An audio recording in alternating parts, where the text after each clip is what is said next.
time passes and occasions like this, 40 years, are milestones on the road. If one stops at a milestone, a certain amount of the journey is on one side and the rest is to come.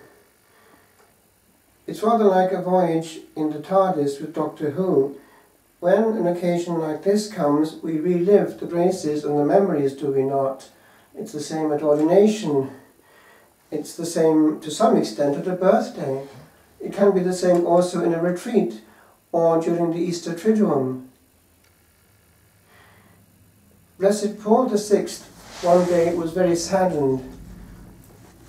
He was addressing young priests in Rome. It was the time when many over the Catholic world were asking for laicization, and he couldn't understand. And he put it this way, talking to these young priests before him: think of the joy you had when you said yes in your heart to God. Think of the joy you had when you felt the hand of the bishop on your head. He was trying to make them realize that the freshness must not be lost with the years. Probably we have come across priests, friends or acquaintances over the years who have abandoned, and although one is too courteous really to go into the question, one cannot but intuit that deep down they cannot be the joy of the early days. All one can do basically is cloud it out and crowd it out, but it doesn't quite work.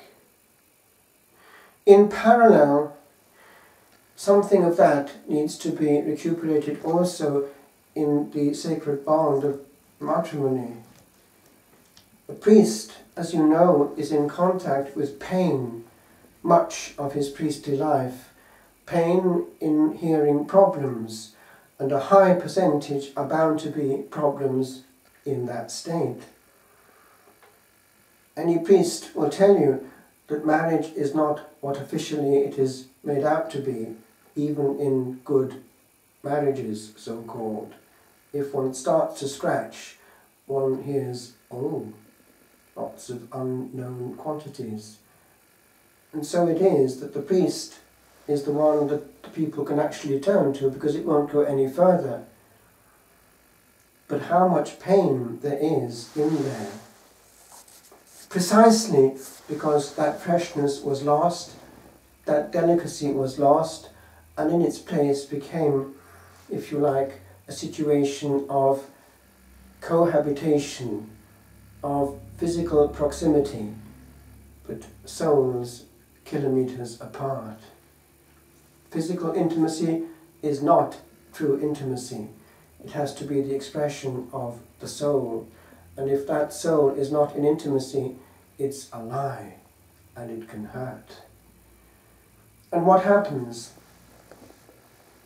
People can't face each other, so they get in a third party, usually with a screen. The marriage is dead. It officially holds together for the sake of the children, but where is the joy, the ecstasy, the hope? I remember when clearing out the desk where all my father's old things were, I came across something that my mother, years and years earlier, had written to him, actually in poetry, and he'd kept it all those years. And one sensed there the joy and the hope, the dream of a happy life together. How many start off well and something goes wrong?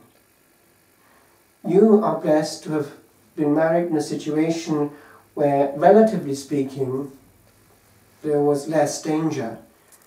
Now, if we're honest, we can detect that there is virtual infidelity all over the place. I think you know what I mean. People are watching other people's intimate lives.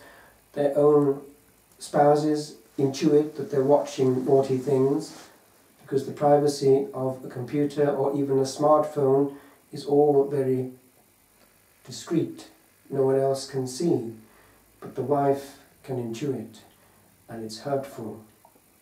Why should a husband be interested in even somebody on a screen? And then how much strange virtual communication goes on through these modern social media.